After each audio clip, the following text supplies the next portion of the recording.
நடுவர் அவர்களே, எனக்கு முன்பாக ஒரு தமிழ் ஆசிரியர் தேடினேன் வந்தது அடுத்து சொன்னார், கூகுள்ல தேடினா அது வரும் இது வரும் என்னமோ வரும் வந்துட்டே இருக்கும்னாரு. நீங்க சொல்றீங்களா மேப்பு, நீங்க அதுக்கு வக்காலத்து வாங்குறீங்க. இந்த கூகுள் மேப்பை போட்டு நான் ஒரு தடவை அங்கே லெஃப்டில் போகுது ரைட்டில் போகுது, சேலத்தில் ஒரு ஹோட்டலில் தேடி நான் போகிறேங்க. இந்த செவ்வாப்பேட்டைங்கிற சந்தை ஒரு முக்கியமான சந்தையில் கொண்டு விட்டுடுச்சு. என்ன முன்னாடி லாரி பின்னாடி லாரி, வண்டியை லெஃப்ட் எங்கேயுமே எடுக்க முடியும் நடுவர்களே. வண்டி மாட்டிக்கிச்சு. கிட்டத்தட்ட 1.5 மணி நேரம் நொந்து நூடலான. இந்த கூகுள் மேப்பை நம்பி போகவே கூடாதுரா, 4 பேர் கேட்டுட்டு போகிறது நல்லது அப்படின்னு தோணுது நடுவர்களே.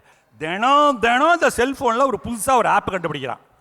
அதாவது நம்மளுடைய ஃபோட்டோவை நாமளே எடுத்து அந்த ஆப்புக்குள்ளே உள்ள விட்டோன்னு வச்சுங்க, சும்மா என்ன அப்படியே கமலஹாசனோட அழகாக காமிக்குது. ஒரு லேடி ஃபேஸ்புக்கில் எனக்கு ஃப்ரெண்டாக இருக்குது. அது இந்த ஏஐ கிரியேஷனில் ஒரு ஃபோட்டோவை உள்ளே விட்டு டெய்லி ஒன்று ரிலீஸ் பண்ணுதுங்க. அதுக்கு போடுறான், ஏய் ஸ்வீட்டி வெரி நைஸ்மா ஆவ்சம், உங்கள் ஃபோன் நம்பர் கிடைக்குமா ஒரு பையன் நூல் விடுறான் பாருங்க. குடும்பத்தில் பிரச்சனை உண்டு பண்ணுறதுக்குன்னு இந்த மாதிரி ஆப்பு, இவ்வளோ ஆப்பு கண்டுபிடிச்சானுங்களே. மனுஷனுக்கு மனுஷன் கேப்பு தான் அதிகமாகிட்டு போகுது. எல்லாமே ஆன்லைனில் போயிட்டு இருக்கு.